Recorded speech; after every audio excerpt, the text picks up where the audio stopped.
Right. Oh, I'll trickle in like that.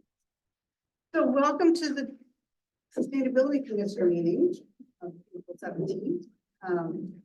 Danielle, would you read the scripts? Yeah. Good evening, everyone. Thank you for joining us in this hybrid meeting format. Just a quick housekeeping note before we get started. For the members of the public who are joining via computer, device, or phone, please be advised that your microphone, webcam, and phone are automatically muted when you enter the meeting as an attendee. Commissioners, as a panelist, you can mute or unmute your video and mic at your own discretion, but please mute yourself when you are not speaking to avoid any background noise. If you wish to participate during the public comment period and haven't already done so, please raise your virtual hand now to join the speakers queue in one of two ways. For those viewing the meeting on a computer, laptop, or other device, click once on the blue hand icon. For those listening to the meeting on a phone, press *9. We will lower hands as speakers are called upon. When the public comment begins, we will announce your name and unmute your microphone. You will have 2 minutes to speak, after which your microphone will again be muted. Regarding the chat and Q&A functionality of Zoom, please note that attendees will not be able to use these features. Commissioners, we ask that you do not utilize the chat function for any purpose other than technological assistance, as attendees will not have access to the conversation. Lastly, in accordance with HB 4212, this meeting will be recorded. Recordings will be posted to the Commission website. As always, feel free to contact the Sustainability Commission if there is testimony you were not able to provide or wish to get to us in a different format. And that, I turn the meeting back over to Chair Bowman. Thank you so much. First item is to review and approve the agenda. Anybody have any changes to the agenda? Okay with the agenda? All right, and then the minutes from our meeting. Any edits to the minutes? Everybody good with the minutes? Take a motion. I move approval of the minutes. Thank you. Second. Thank you. All in favor? Yay. Okay, excellent. Very good. Thank you very much. Land acknowledgement, Karen. Thank you. Thank you. I have a couple things that I found, and this Friday, April 19th, from 6 to 8 p.m., there's a documentary screening called In the Dirt, and it's a documentary film about a group of passionate Native American cyclists who attempt to bring the sport of mountain biking to the Navajo Nation, where no bike shops exist. So if you're interested in that, that's going to be at Shift, and that's at 811 West 6th Avenue. And I don't know if you all know about the Many Nations Longhouse. It's at the University of Oregon, and it serves as a place of respite for American Indian, Native, Alaska Native students at the University of Oregon as they navigate academic endeavors. They provide a welcoming environment. They often have events, and they also have a fund called the Native Duck Fund, and if you go to their website, there's an opportunity to donate to that and support a scholarship program for Native American students. And then I also just want to remind you all that the first Sunday of every month, from 10 to 4, there is a Native American market at the Farmers Market building. Would you repeat that last item? There's a Native American market the first Sunday of every month from 10 to 4 at the Farmers Market building. And I also want to tell you that I really appreciate the opportunity to be looking at this, and it was kind of fun to dig through and find different activities that are going around in our community. Thank you for that. Great, thanks, Karen. Thanks for doing it. And Aaron, you're up next month on the. I'm up. I was looking at things this afternoon, so excited to do it. Great, thank you very much. All right, public comment. Do we have anybody who's asking to speak to the public, from the public? No? No? There was one message that was sent, so I can share that. Yes, please. So there was a message that was sent to the Sustainability Commission by David Vanderhagen from Northwest Natural. He is the Community and Government Affairs Manager, and he shared the Northwest Natural's Winter 2024 report, which provides a high-level overview of the role their system and natural gas as a whole played during the coldest months of the year. especially in January during the region's most severe weather event in several years. And what he shared was, as I hope you can see, Northwest Natural is a critical energy partner during extreme weather occurrences. And as we continue to decarbonize and work toward a diversified blend that includes renewable natural gas and or hydrogen, our commitment to working collaboratively and positively impacting our community's carbon footprint will only strengthen. So you can see the attached report in the email you received. Lighting that.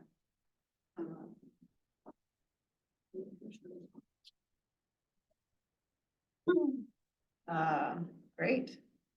So then we're off to our first presentation item from eWeb. Yeah, so we've got Brian and Juan here from eWeb. I'll let them introduce themselves, but just give me a second to get the show started. Is there somewhere we should stand or sit? You'll take my seat. Okay, perfect.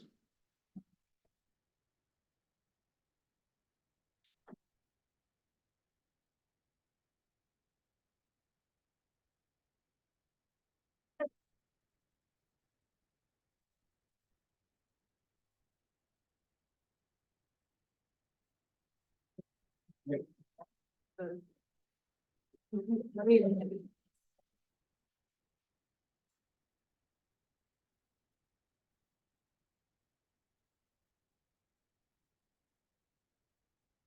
All right.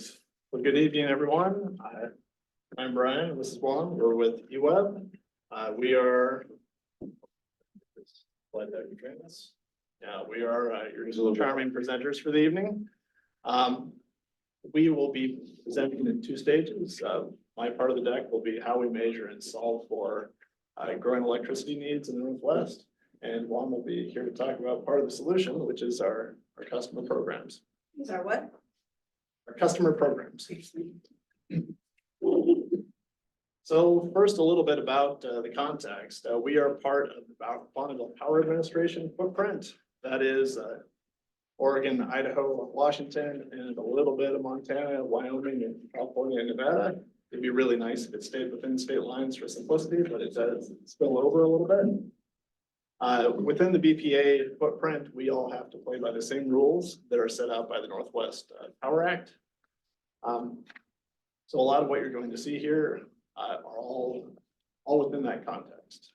And we're going to look at forecasts for load and resources, all within the same footprint.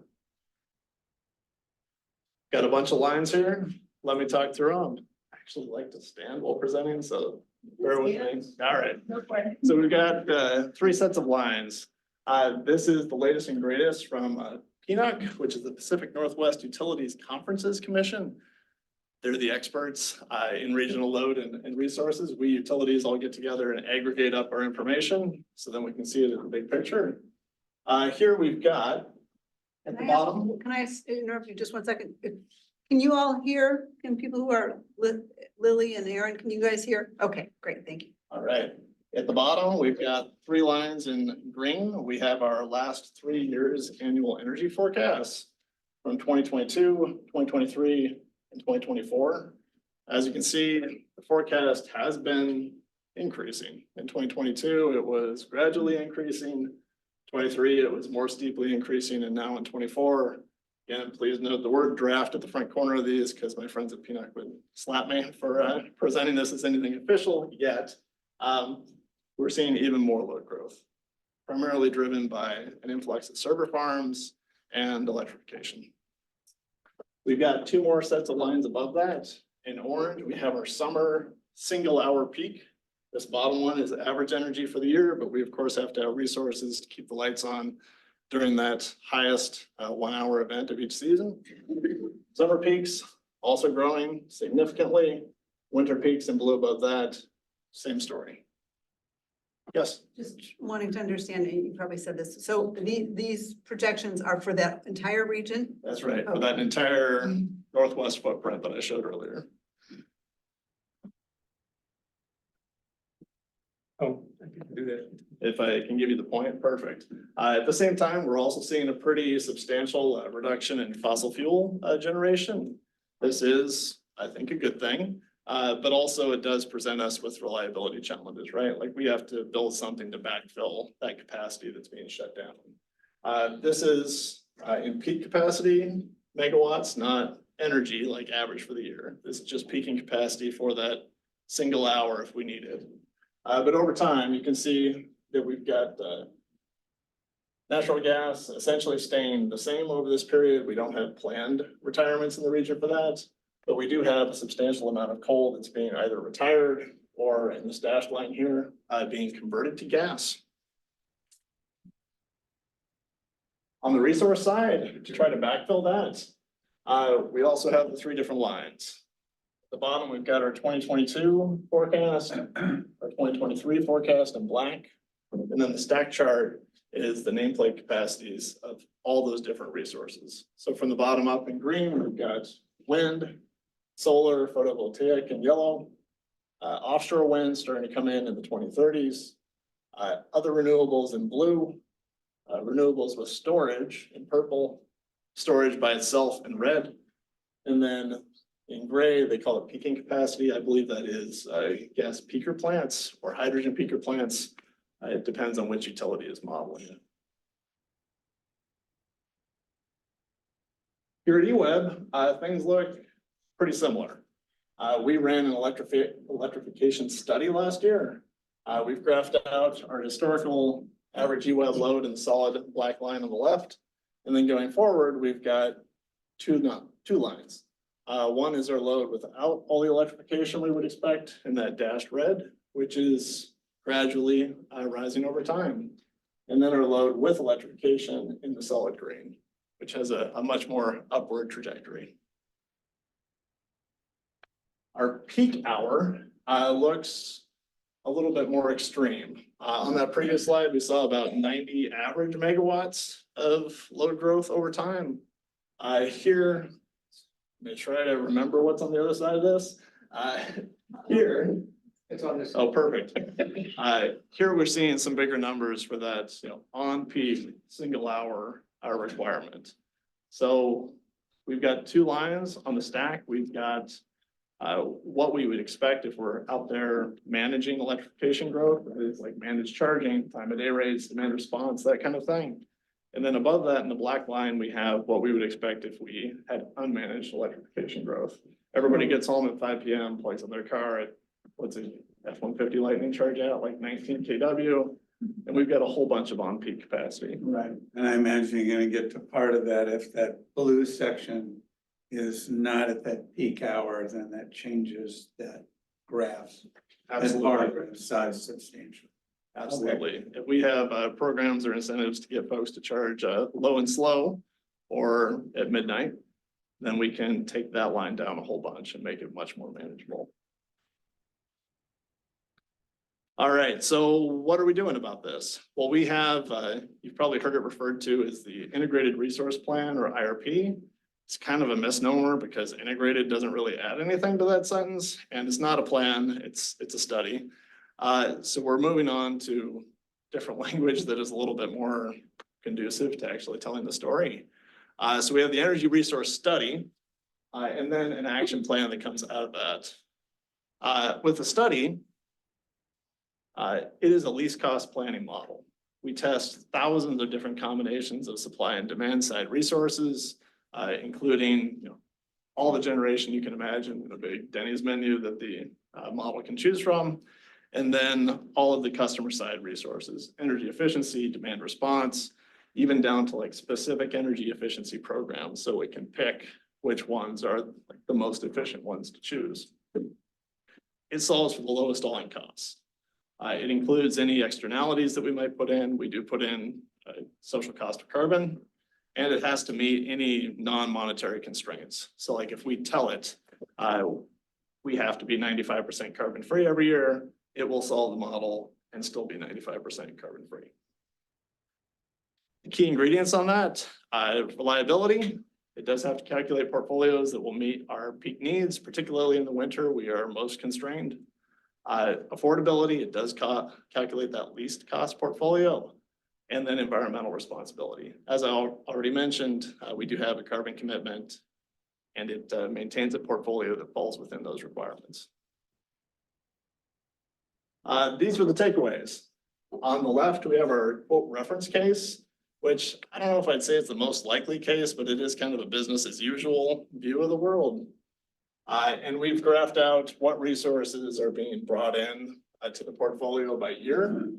From the bottom up, we've got batteries in the dark blue, demand response in purple, new wind resources in the light green. And black on top of that, we have conservation. And then it's kind of a joke that it was put in there just for like conversation. We have a piece of small modular nuclear that pops in the very last year of the modeling results. Again, the IRP is not a plan. We're not planning on building any SMRs. This was just an interesting modeling result that showed that it would be part of the least cost portfolio. Are we talking now specifically EWEB and not BPA's supply? I have not heard anything from BPA about planning that. I know they did contribute some money to a study recently. But I mean, this graph is EWEB, Correct. This is UWeb's study results. not the whole picture. Up to 500-600 megawatts. Yep. On the right side, I put in the end results of the 4 scenarios we tested. We have the reference case, which looks like this right over here. We also put in a 15% planning reserve margin is what PRM stands for. That's keeping extra capacity on hand in case you need it, which we think is going to be part of, the planning horizon for the region in the future. We also tested out one with higher electrification growth, and then another scenario with high transmission costs. So what if we were unable to build all that Wyoming and Montana wind that the model said we should build? What would we have to build instead that could be within the state of Oregon? So sometimes you put together a slide and then when you look at it later, you kind of hate it. That's how I feel about this one. There's a lot of words up here. But this is the action plan that came out of our last round. In bullets, the actions are to actively engage with Bonneville Power. We have a new contract that cycles over in 2028 that will have a pretty big influence on what sort of resources we need to fit around that. Study energy efficiency costs and potential in EWEB service territory, which Juan is working on right now. Study demand response potential in EWEB service territory, another part of that study. Engage with our local resource owners and operators to determine areas of opportunity. We have a number of local generators. Those contracts all roll over at some point. So we need to engage with them now and decide on the future of those contracts. Develop a resource acquisition strategy and framework. There's like $1 billion worth of stuff that's getting built in that IRP run that you all saw. Boy, we really should have an effective strategy for going out and getting that. Track and identify organized electric markets. This one's super in the weeds, but right now we all buy and sell on an hourly market. We've got traders back at UWeb that are buying and selling right now. That market is looking to be automated and go to a 5-minute interval, which it'll have an impact on us.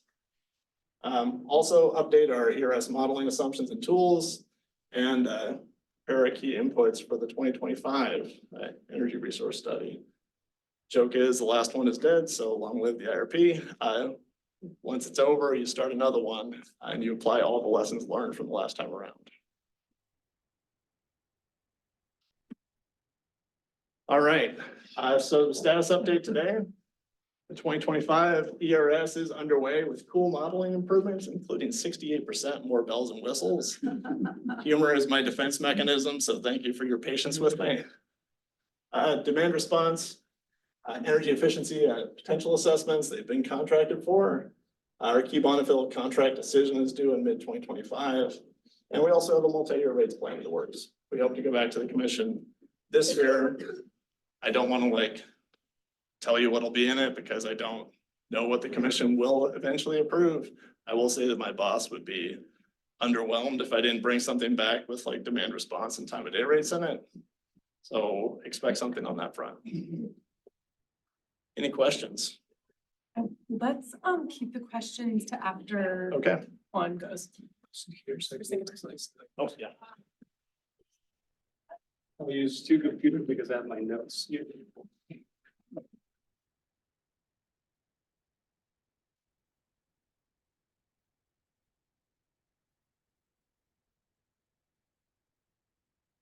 Hello, everybody. My name is Juan.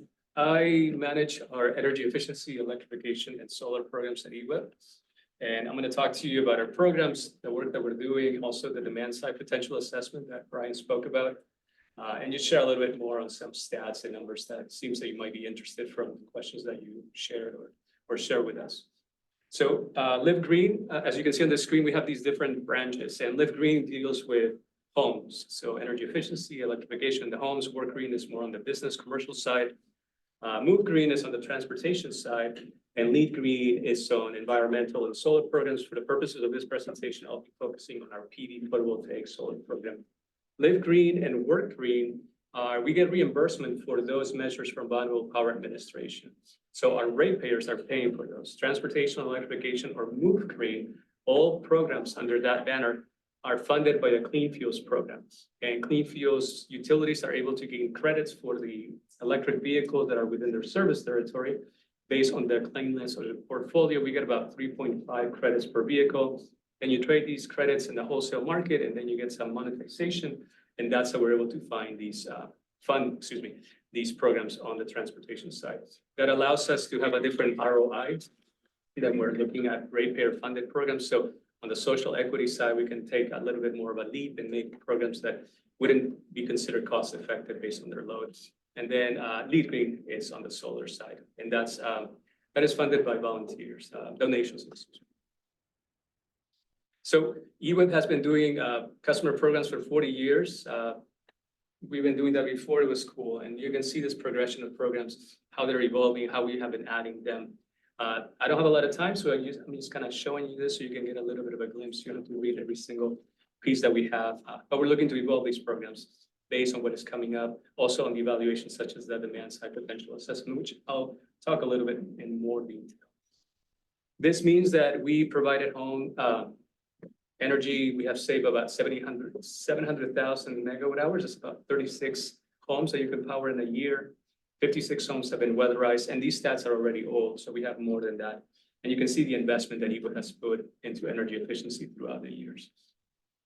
On the residential side, we have our traditional programs, which include the ducted heat pump, ductless heat pump water heaters, windows and insulation, toilets, water leak repairs.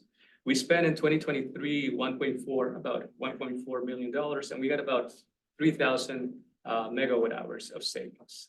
And that was about 15 and change projects. So 1.4 million to get about 3,000 megawatt hours.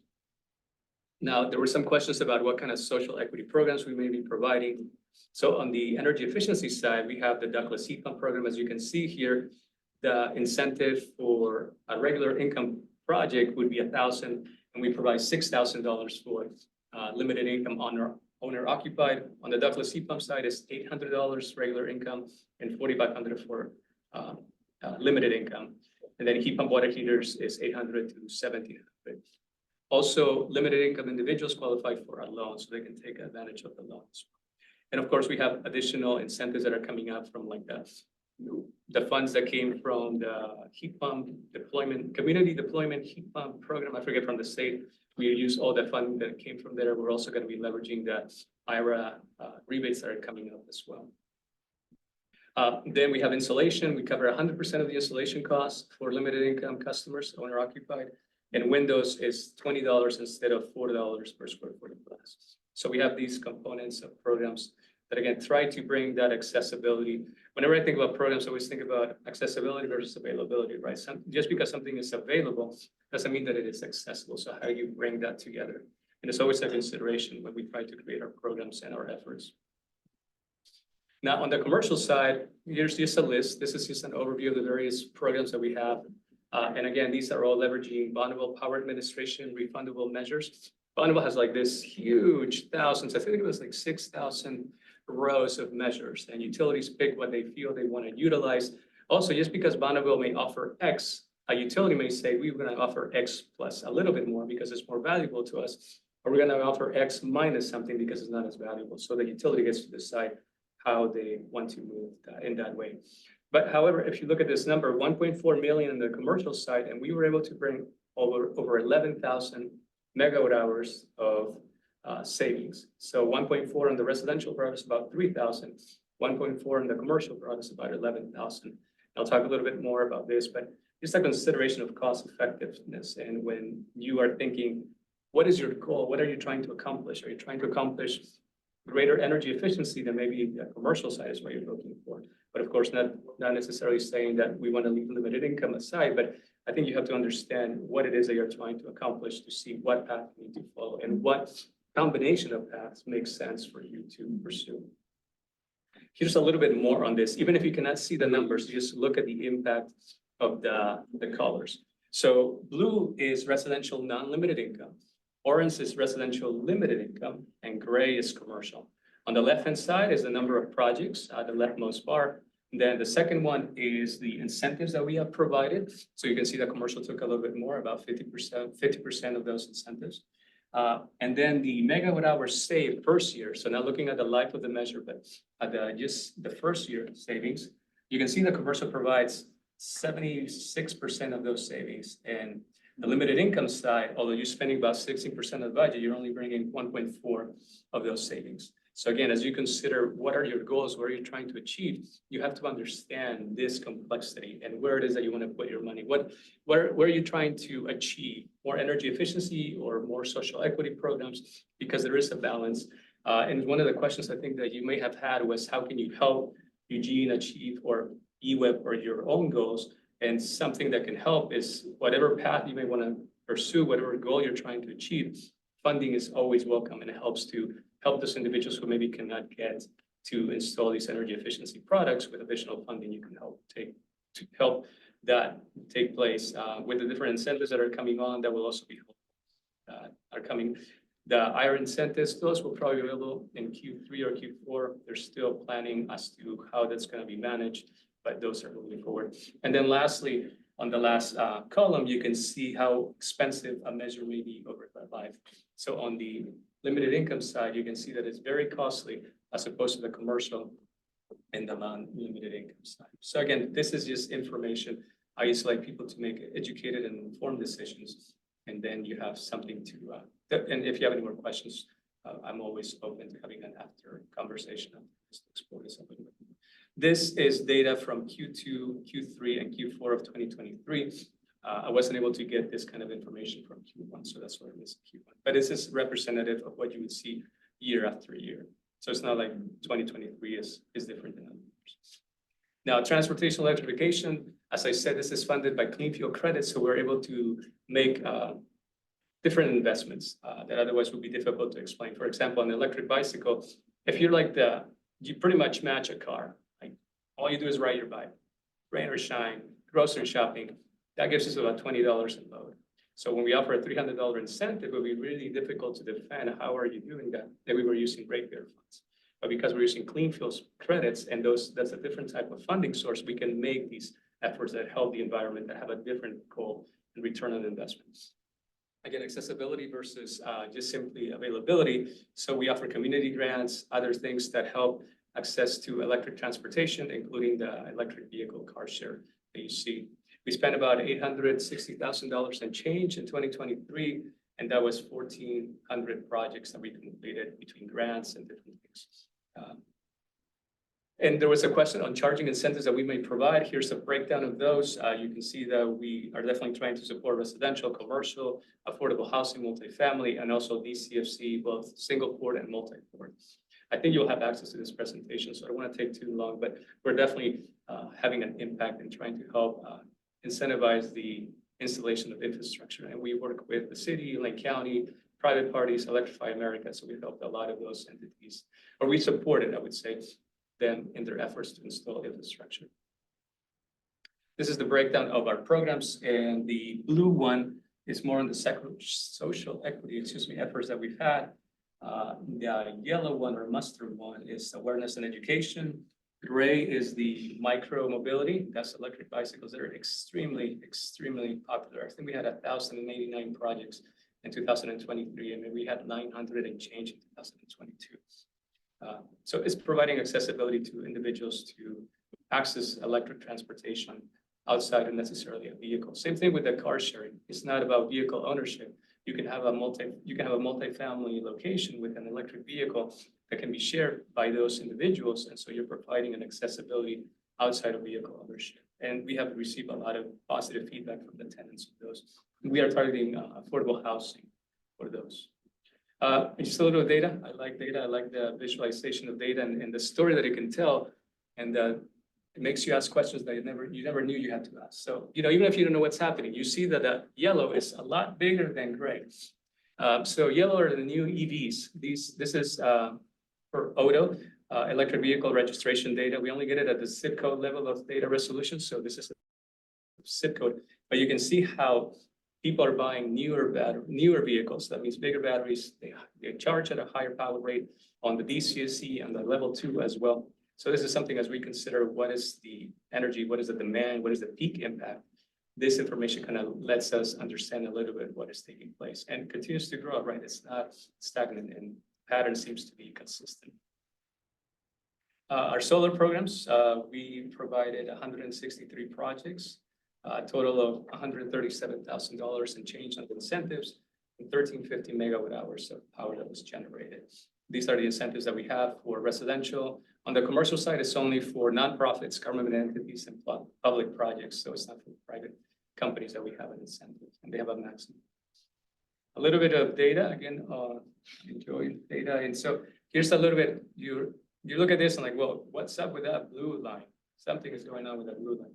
So that's residential installations. And you can see that in 2022 and 2023, it just took off. And that has to do with a lot of contractors that are pushing for these installations. Unfortunately, we do see sometimes that the approach may not be the best, and we see systems that are being installed that are larger than a customer may need. And so we try to take measures to make sure that a customer is able to make an informed decision before they install a system that doesn't quite make sense. I had somebody come into my house and everything went great. And at the end, yeah, we can offer you these rebates because Pacific Power has these incentives for you. So same Pacific Power, they assume not only would I not get their incentives, but we have a different type of true up. They true up on a yearly basis. So that means that you can really size the system much larger for my home if I'm in Pacific Power than if you're in EWIP territory. And so it's a lot of things and the customer may not realize, and everything sounds good. And they were telling me things that were not quite correct. So again, we're trying to help our customers, but we don't get them all the time. We get them after they install the system, or excuse me, after they sign a contract, and it's 3 days after, and there's not much that we can do. Washington is passing some legislation to help protect customers, and we're hoping that EWIP will help lead some of that legislation here in Oregon. Because it's challenging sometimes to see what is taking place. I had a customer who didn't speak the language and signed up, I think, for like $80,000 system that didn't make sense for his home. And so it's really difficult to have a conversation to try to help that individual after the fact. Now, in 2024, 2025, we're going to be working on this demand side potential assessment. I like data, and this is extremely, extremely exciting. So we're going to be trying to understand the achievable potential. So let's say the technical potential would be how many burgers can be eaten here, for example. Well, everybody has a mouth and a stomach, so we can assume that everybody can eat a burger. However, somebody may be a vegetarian, somebody is not close to a burger place. So then the achievable potential is different than the technical potential. The technical potential is X amount of people times burgers, but achievable based on various different things. What that looks like is a little bit different. And so we're going to be able to look at conservation on different customer segmentation, limited income, multifamily, single family, what is happening in that? Then we're going to look at demand response. What are different products, electric vehicle batteries, thermostat programs? How does that affect on different customer sectors? And then we're going to look at electrification, transportation, building. Now on the transportation side, we have a good idea and there's data on the light duty, but on the medium and heavy duty, it's still a little bit of a guess. But we're able to look at transportation electrification, building electrification, and then customer on solar. So by having all four of these, which is extremely great to be able to do them, you can see, well, how does conservation play with electrification and solar? How does that play with demand response? So it's like a dream for a data person because you'll be able to just split and see. And then with geospatial areas, you can break them down by neighborhood. So it's really exciting. This will be completed in 2024, 2025. some of the deliverables for the ERS, the IRP or ERS, as we're calling it, will be delivered in December on the demand response and energy efficiency or conservation. And then the electrification and solar will be in Q1 of 2020. And so the evolution of programs, when I think about programs in the future, it's not going to be, hey, let's have this heat pump water heater for all of EWIP. Instead, let's look at demand response. Let's look at how much electric vehicles are coming in, what is happening in this area with distribution. So maybe our heat pump water heater is going to be different here, and it's going to be different here. And so here's a map. On the left side is our just electric vehicle rebates that we have a record of. This is a little bit older data. And on the other side, you have heat pump water heater. So maybe you can say, hey, John Smith, you just got an electric vehicle. You should consider a heat pump water heater because that is taking your KW demand from 4.5 to 0.5, since you just raised your KW by having a charging station from 0 to 7.2 kW. So interesting way to approach programs. And again, the demand side potential assessment is going to provide us such a variety of lens to look at information and see how we tailor our programs in the future. I think that is my last slide. No, we have the climate guidebook, and that is something where you can look at data. This is on our website, program data for 2023 and before. So it's a really valuable document with a lot of information that may be helpful to you as an entity or you as a citizen. And that is it. I like the far side, so you're always going to get a complimentary far side comment from me.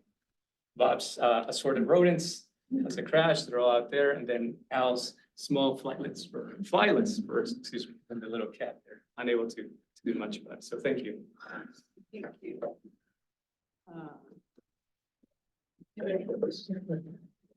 you. Lot of information.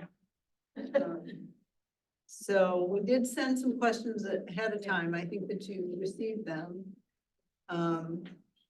Be nice if you could kind of take a look at those or we can, read through them, or those are the kinds of things we're hoping to hear a little bit more about from you. Yes. And the intent of the presentation was kind of to answer some of those questions. Yeah. So, yes. But I'm happy to respond to questions, or should we? I think let's open it up if anyone Yeah. has questions. Deborah has a question. I kind of have two in there. They're related. So in the rebates available, like, it goes back to kind of both things go towards what you were talking about, like with the where to put the money, like where are you going to get the most bang for your buck as far as conservation is concerned? Like, that's something I think about a lot. And there are two things on here that I think about. One was the 6,000 for owner occupied and 1,000 for rentals, like as far as ducted heat pump. And I didn't fully understand. Is the rebate there for the renter or the owner of the rental? For the owner of the rental. Now, remember how I said that we are leveraging Bonneville Power Administration reimbursable measures? That means that Bonneville will give us that money back because the ratepayers are paying for that. They don't give us anything on the rental side. That's something that UF is taking initiative to support. So we get a reimbursement on the owner occupied, But you don't, and so that's why it's considerably less, because It is, yeah. there are considerably more renters than owners in Eugene. Is that true? Well, that's considerably more, but it's, 54%. That's just a thing that And some of these, struck me as like interesting that you were. yeah, but some of these buildings are also on the rental side, they're multifamily, so you cannot put in like a ductless heat pump in those multifamily, so even though it's 50%. I meant any of them. I mean, the rentals are all less. And you pick a column and it's, or a row, and they're all less. And that's just something I'm thinking about, like, although maybe the single families aren't the big thing compared to commercial, but like, how do you get all homes getting a similar? It's tough, you need more funding, you need more support, Yes. and then, because we're asking then the ratepayer, we're asking the limited income customer, owner occupied home, hey, do you want to support this? Yeah. And what we get from our surveys is they want the lowest cost power, and so it's a difficult decision on how to manage, and that's what I said, the goal is to increase funding for rentals, and some assistance in that side would be helpful as well. Now, BPA is coming up with new affordable housing multifamily measures, which is gonna be really great because now we can help those kind of rental units differently than we could have before. So So, so does it make sense though to increase, like you were saying, like what if the goal is to reduce use? Like, is that really important? Or is commercial gonna be like, if you're You know. looking at by the numbers, you know, Yeah. here's the numbers and commercial is. right, so that's always gonna be, On right, the, if you take a look about multifamily like a cube, right, you have all these little units within it. You're not gonna have the movement of heat take place as much as at home. So those units in the middle, they're not losing as much. So if you put and also there are smaller units. So if you put a regular ductless heat pump will not work as it's too oversized. There's new technologies that are coming out for apartment buildings. They're much smaller heat pumps, ductless heat pump units. And so as those get adopted by Bonneville, or those become measures that we can incentivize, then we can pursue different options for these units. So the technologies sometimes are also not there that makes sense for these. no, absolutely, I mean, absolutely. That's why weatherization is Yeah. super important, right? Yeah. So then, kind of on a similar vein, my question was about, if you had, since you like data and you have the fun map about where everyone lives that has an EV. I have some information. You have some, do you have like an average income of the EV buyer? No, but I can tell you that we get it at the zip code level. So the DEQ data that we get is at the zip code level. We have our own program data and actually have maps to share on that. 97405 is where we see most of the EVs, right? And so you can make some assessment judgments about what population there may be there. But when I try to write on GIS, like metrics of income, you have the college educated, you have a little bit higher income in those areas.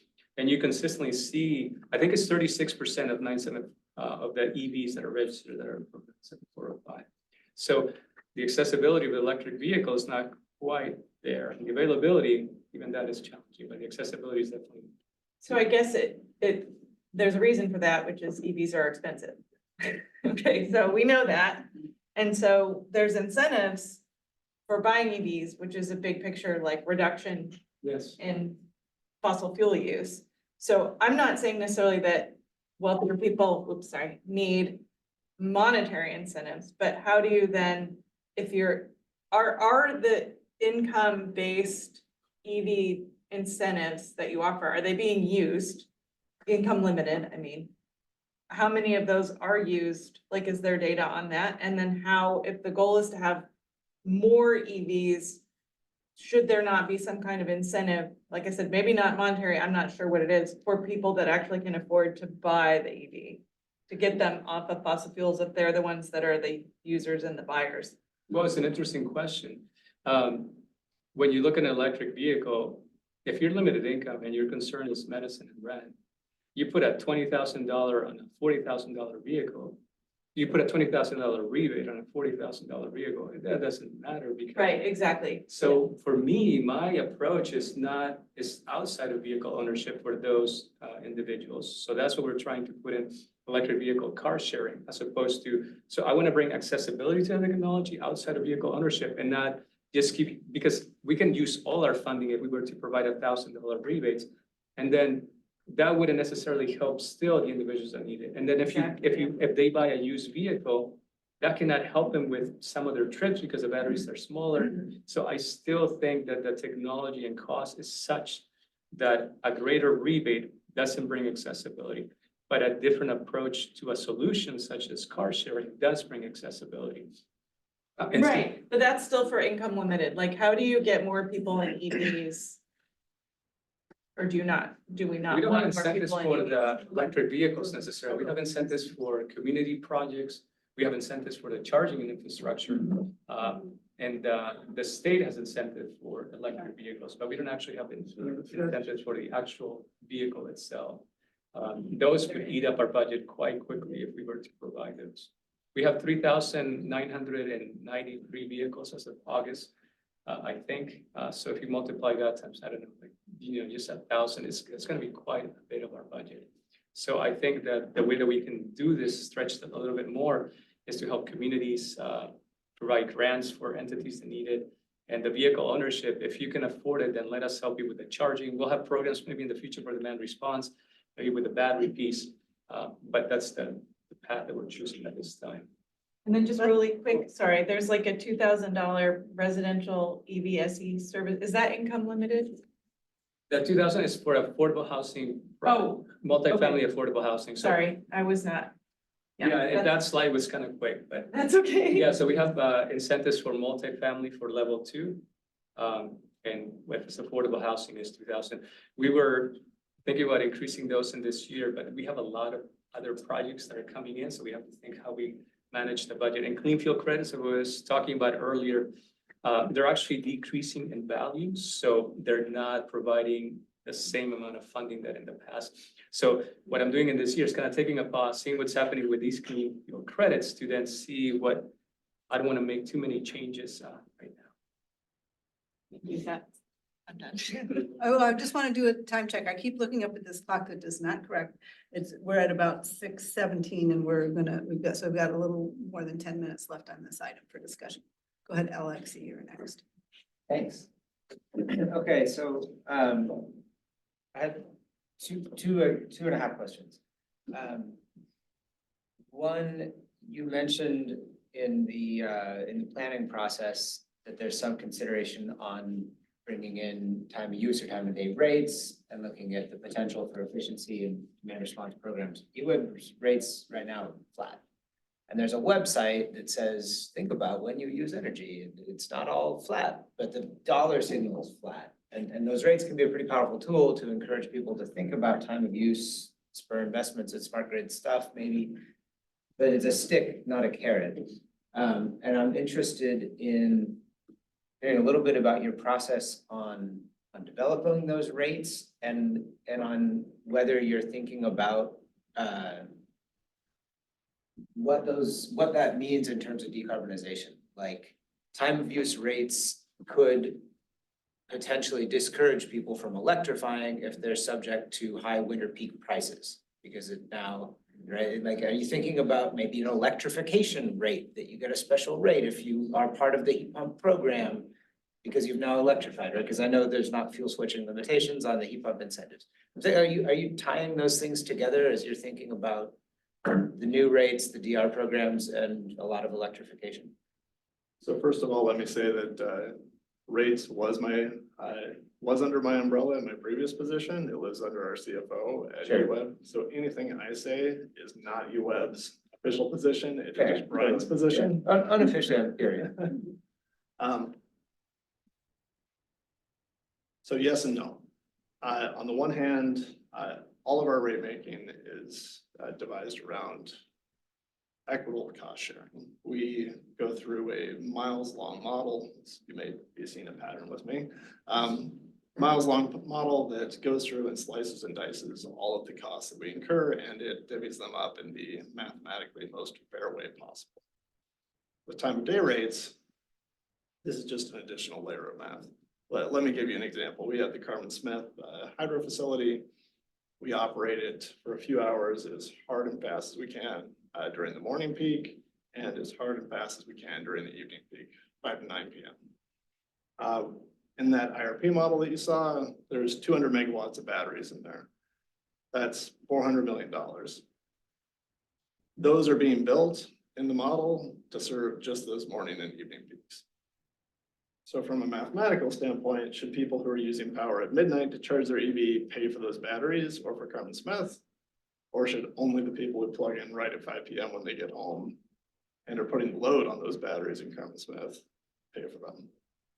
So that's all the math is this numerator and denominator. How much cost do you have in these hours and divided by how many kilowatt hours? Spiritually, you're absolutely right.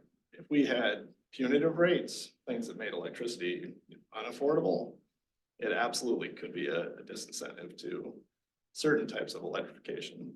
My hope is that with EVs, really the big load that we see coming, but not the only one, but the biggest one. Customers have all kinds of flexibility on that.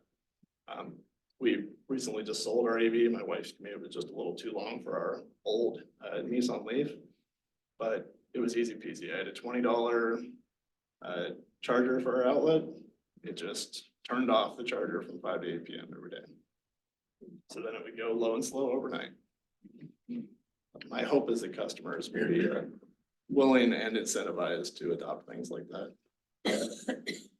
Yeah, and also as we're doing the demand response potential assessment, that will allow us to understand what is the value of that EV battery moving to this time or that time. So then we can also use that to assess what a potential incentive may be, how that can help inform the time of use piece.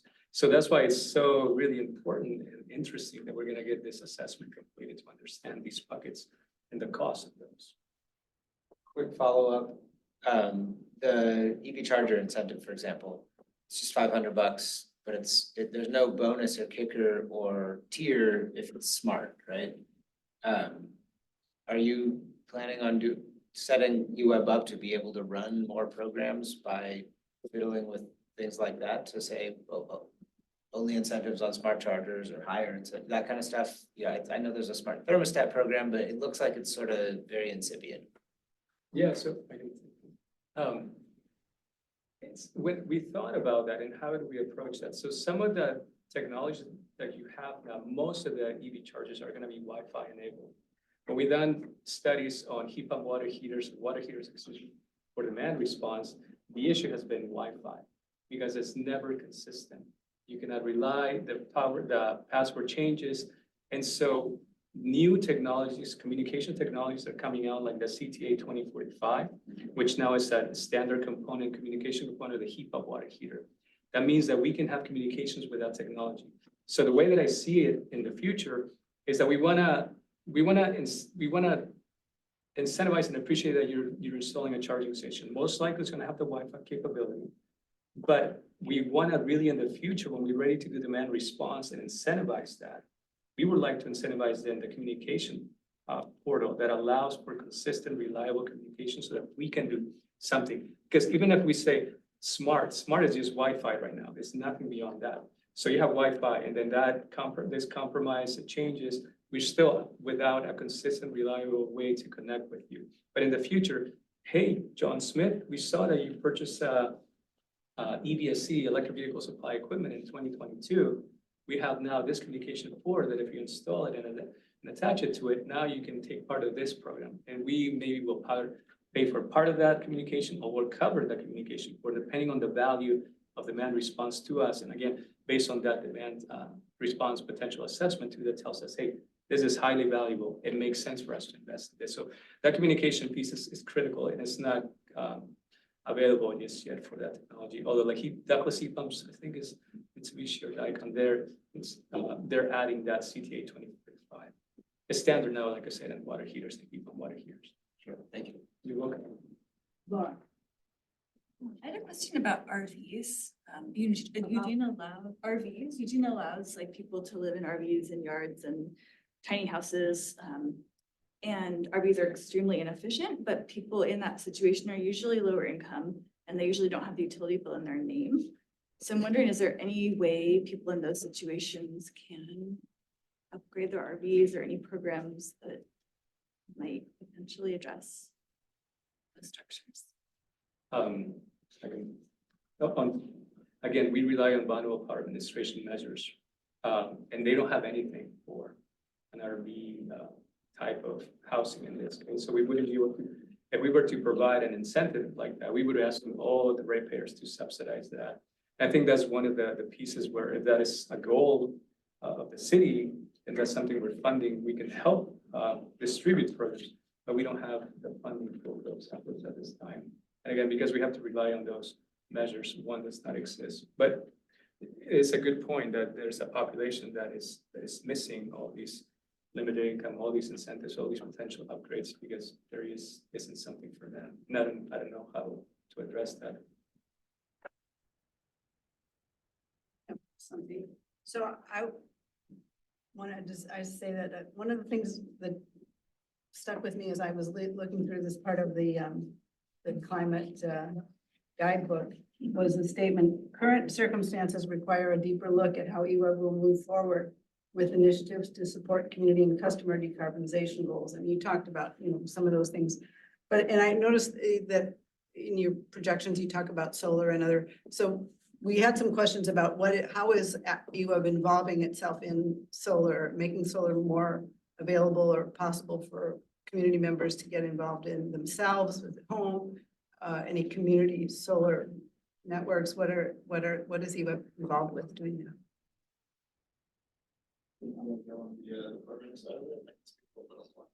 Yeah. On the program side, our incentives are donation. People donate into a fund, Green Power, and then that's how the incentives are passed on to the customer. But as a value proposition for EWEB on that energy, it's not there, and that's why EWEB doesn't have its own program to incentivize that. And I think that has been the stand. It's something that we can revisit, and we probably will. But right now, the value proposition of solar is just not there for the utility. It can be comparable to get that energy in the market at a lesser value. And on the wholesale side for us, solar is a resource that does not fit our need yet. Right now, our need is primarily in the winter. And we're seeing that with conversions from natural gas to electric heat, that need will continue to grow. What our modeling found was that if we were building resources like all that wind to meet our winter need, well, those resources were still there in the summer and were adequate to meet our summer need as well. So rather than build wind and solar, the model was saying just build wind. That said, if I could look into my crystal ball and do a Brian's opinion for just a moment, I think when we update our forecast this next time around, we're going to get better at picking up the effects of climate change on rising summer temperatures. And we will be more likely to see solar as about that, because I do think we are going to see that changing as people move to more heat pumps and we have more heat issues and smoke issues in the summer. And besides EVs, that demand is winter and summer, right? So That's exactly right. And I'll go back to that potential assessment. So we have the solar potential assessment as well that will help us understand that a little bit. And how does that fit with electrification on a seasonal side? So maybe now as we move to in 20, 30, 40, whenever it may be, that we're now peaking in the summertime, maybe that solar is much more valuable to us than it is today. So then our program will change to reflect that based on that value to EWEB, but to the customers as well. So we don't do subsidization of something that is not necessarily bringing a benefit to everybody, to all the ratepayers. I've heard also, and I really know next to nothing about this, just from people who do have solar in their homes. We were early adopters, and we were so early that the system didn't last very long. It didn't work very well, and we haven't replaced it yet.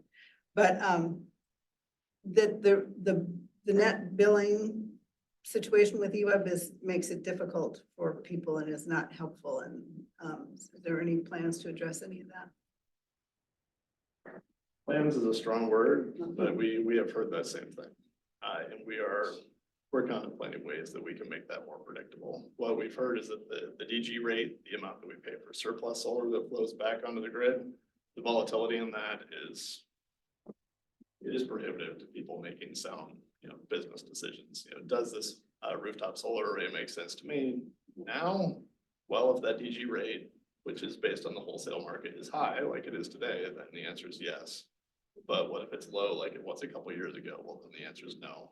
Customers they're not in a great position to just guess where the future wholesale market is going to go and make big dollar decisions based on that. Something about needing meters at a certain size, and you have to get more meters instead of getting a bit, allowing more kilowatts into a single meter. That. Yeah, so right now our size limit is 25 kW. There is a statutory limit on us. I should say a practical limit on us, in that anything 200 kW or larger, Bonneville will put their own metering on it and essentially force us to treat it as like an independent power producer, like a standalone generator. But we do have the ability to go up to 199 and implement our own policy, and that's something that we're discussing right now. Great. We also have a monthly true-up that customers, contractors sometimes don't like, as opposed to a yearly true-up, which is more like Portland General Electric and Pacific Power. And that kind of limits also the size of the system, because you want to maximize it on a monthly basis. So you can't say, I'm gonna use this X amount of energy for the entire year, and let me just get a system that is that big. Instead, because we're true up on a monthly basis, then you're kind of trying to cover the consistent load that you have. Net zero, 2 months a year, but never 12. Yes. Oh, sorry, Dennis, I As didn't. an about-to adopter, thank you. Just there's a conversation with your staff about my $2,500 rebate for the solar system. But I really have a question. I'm also I'm installing backup battery. As part of that system, thanks to the Inflation Reduction Act, the federal credits is what makes me even consider that possibility. You talked a little bit about, 200 megawatts of battery capacity being part of that offset for peak. I mean, I'm looking at doing that programming within my own house. And so I'm one of those folks that when you go to differential rates at different times, I'm going to make out very well on that and help pay for my system. Have you looked at pooled battery kinds of systems? I've read about that in other utilities where they purchase batteries for individuals and had an ability to pull from, 200, 400, whatever number of houses, all those batteries when the demand is high. Have you looked at any of those kinds of possibilities down the road?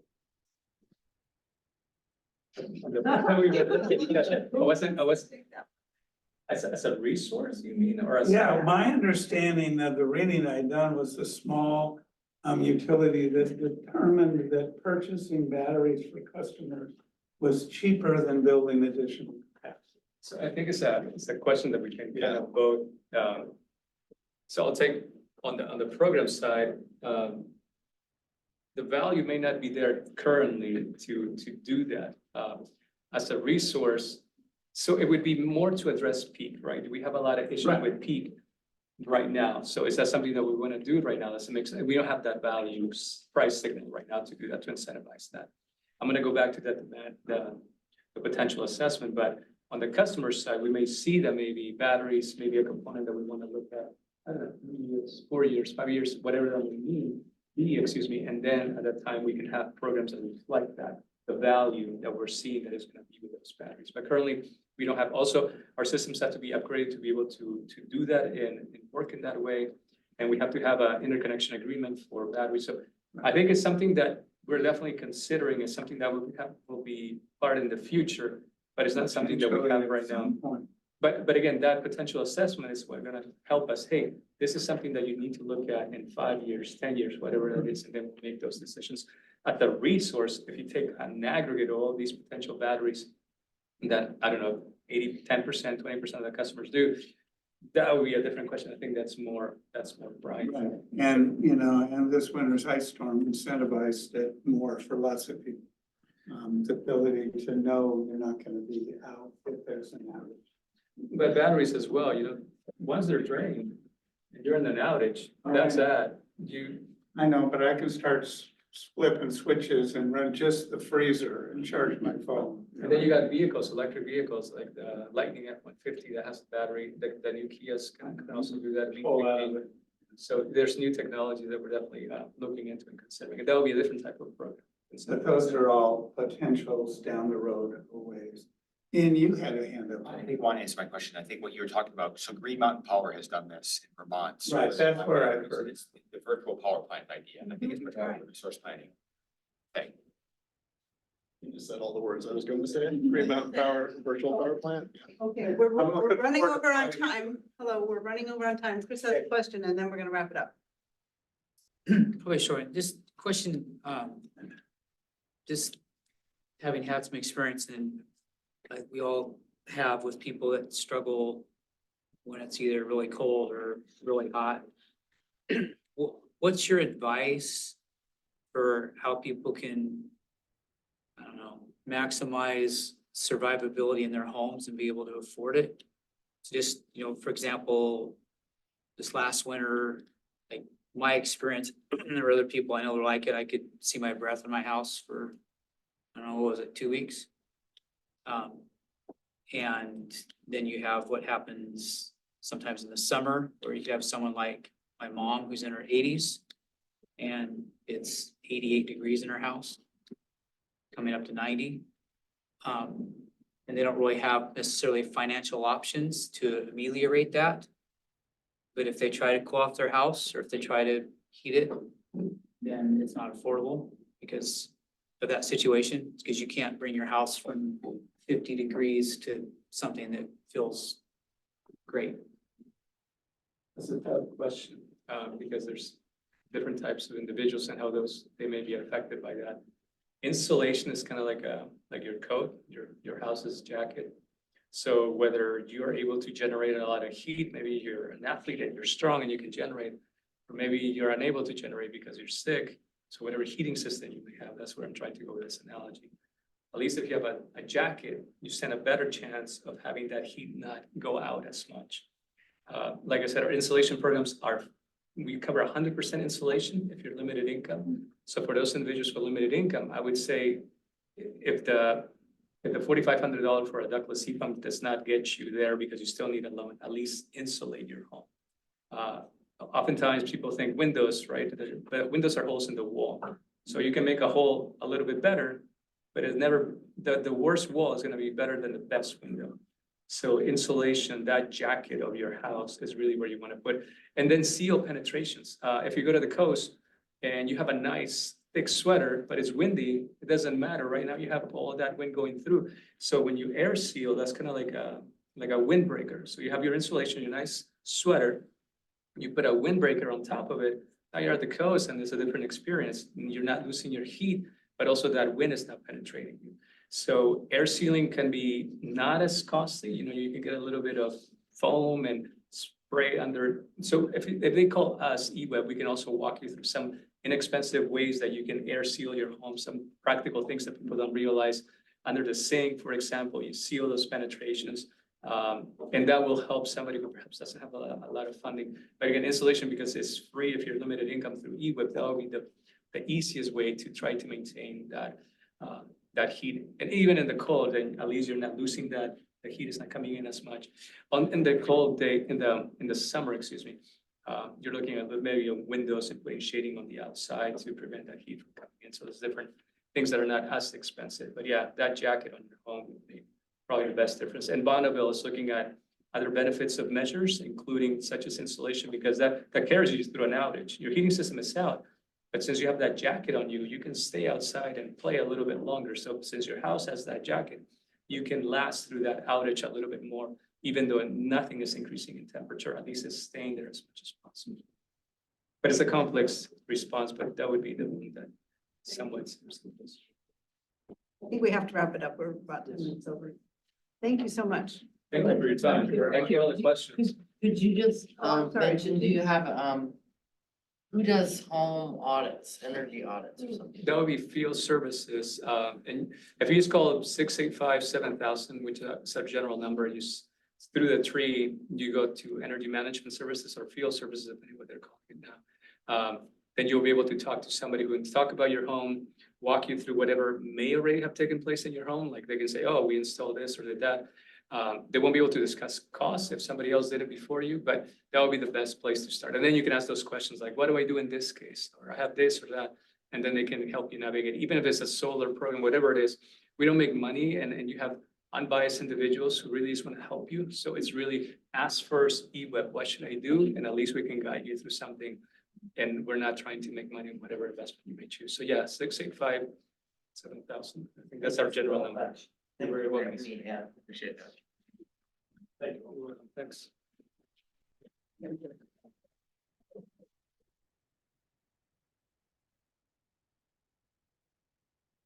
for the time, you guys. You're welcome. We're moving on to the education and outreach.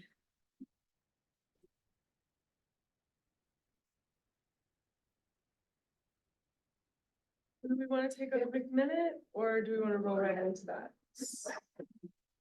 Roll right into it. Okay. We don't take breaks. Grab a cookie and let's go. Okay, so we actually, I don't know who's planning to take the lead on this one. Well, we can't, it's an action item. Like, do you want me to? Sure, that would be great. Except can I just say that, I brought everybody a utensil set, so I'm gonna set them over there and then some stickers too, so please help yourself. Oh, thank Sorry, I you. tried to get here early. That is so nice. Thank you very much. Okay, so hopefully commissioners were able to look at the presentation, the education outreach PowerPoint presentation. That, Yeah, in the With- packet. yeah, and I mean, everyone, I'm just hoping everyone had a chance to look at it. So to save time, instead of going through the actual presentation right now, the whole thing, because I don't think we necessarily need to do that. We decided to make it an action item where we can just vote on it. If it's approved to be presented, by members of the, well, me, and first, but also, in the future, using this, as opposed to, I'm kind of mixing things up. But sorry, so the action item is for the commission to vote to approve the PowerPoint presentation as it was presented. Right, and the basic sense is then, individuals can take it on the road and say, we're representing the commission because the commission has supported this package of information. There is an accompanying narration that people put together, so we're also gonna be soliciting folks that are willing to be part of the Take It on the Road groups, neighborhood associations. Version that was sent out to the group included the speaker notes that kind of. Does anyone want to make that? Anybody have any feedback about the slideshow that you saw? The comments, anything else? You're all good with it? Laura? Yeah, it looks really good. Yeah, it's, we've been working on this a while. Laura took it about, whatever, 90% of the way there. We got, we got the, Great. finally got to the last pieces to it. So anybody else? Aaron, I think has left us perhaps. Okay, so somebody want to make a motion to approve the slideshow? I'm. Okay. Second. All in favor? Aye. Great. Awesome. Woo-hoo. That's a big one. Yes, that was a big one. So then the next piece of that was I'm gonna be presenting for the NLC on April 23rd at 7 p.m. It will be the first time this slide presentation is presented. But ideally, we would like to have 2 to 3 commissioners join. What's the date, did you say? It's right here on the agenda, but it's Tuesday, April 23rd at 7 p.m. And I need to actually get the location. Yeah, I that. sent you a late breaking one that I can be there. Oh, okay. So, but I would like to, Dennis is now the chair of the Education Outreach Committee, but I would like to encourage any commissioner to join in on these presentations, whether you're just fielding questions, giving the presentation, but I think a presence is very important.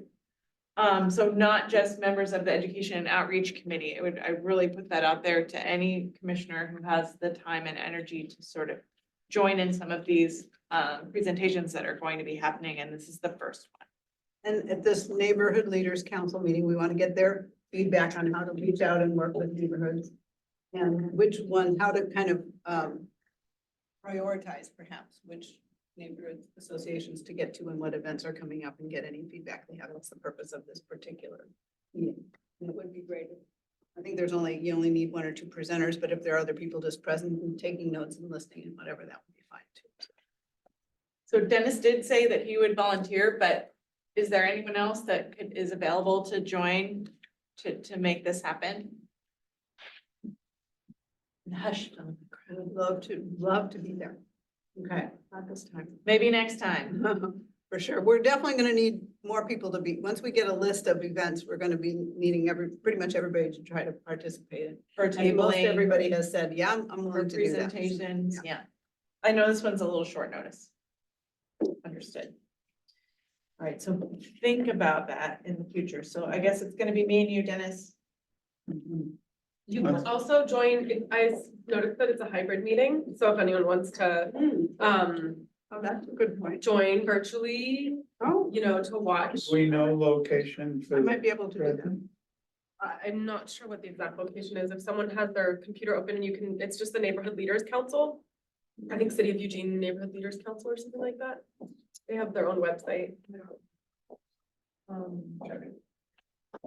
We can look for it as we're moving on. All right. I can also send an email out for everyone. Is there anything else we need to do on this item now? I don't think so. Well, I don't know if you saw my email. There was sort of earlier this afternoon, there was another invitation to the Sustainability Commission to come table at an event in May. It's the Friends of Gilbert Park. Gilbert Park is a really tiny pocket park in the Bethel neighborhood. It's at 99, like pretty much a few blocks off of 99 in Roosevelt.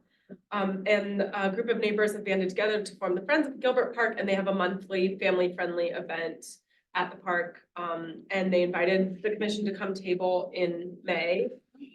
So if there's interest in that, I could let her know and support you guys in doing that. We would be willing, I mean, we would love to see that happen because that's a neighborhood that's pretty hard to reach. It's a neighborhood, you know, it's a geographic region that's not represented on this commission. I talked to the waste prevention team and we might be able to get some buckets to hand out, like compost buckets to hand out. We have the stickers to hand out.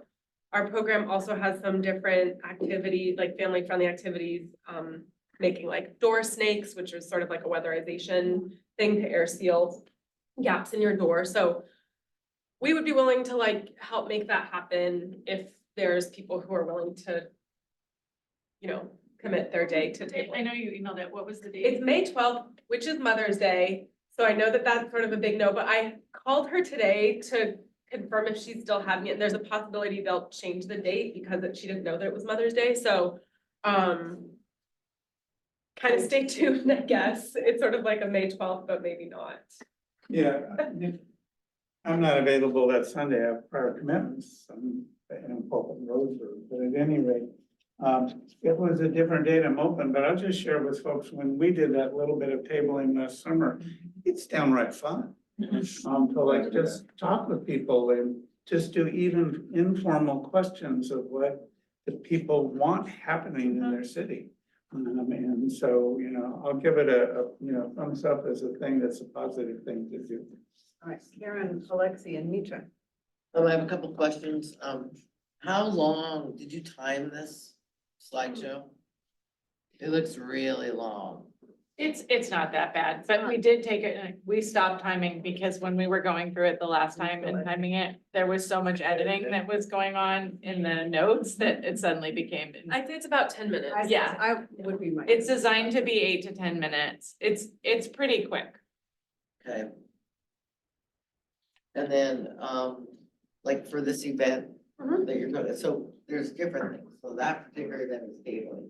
Do we have a tabling? I wasn't here last week. Do we have a tabling kit or something? Are we gonna? We have some things we've thrown together. I think we would plan to do the same. The Education and Outreach Committee is working on developing like a more refined kit, but like we've got a tablecloth, a table, a tent, some handouts, a small sign that says Sustainability Commission. So I think that's enough to get started. I created a quick intercept survey. Yep, that- yeah, there's a quick, There's an there's a intercept quick intercept survey. But you did that one. Yeah, that was great. Yeah. And I enjoyed the table. That was good, but.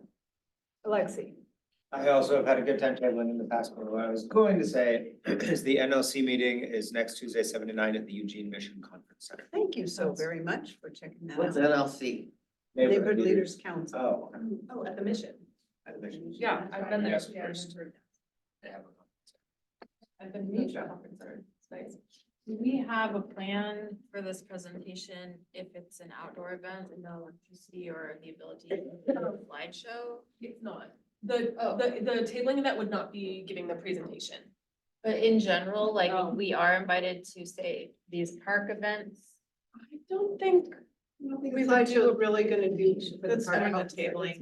It's more I think the slideshow is intended for actually attending neighborhood meetings or other group meetings like that, when it's an indoor meeting and you've got Yeah. somewhere to project it. tabling is generally outdoor or busier things, and that's why we have, talking about developing another kit for how to engage people. Yeah, that's what I was gonna say, is it would be nice to kind of convert the slideshow into a tabling friendly Oh, I kind of see what you're saying, version some of where, that's sort of a handout. sort of a yeah, thing. either a handout or like a game or, you know, something. So that we can convey similar points of information without the need for the electricity. Yeah. We'll print out the pages and we'll have a couple booklets of it.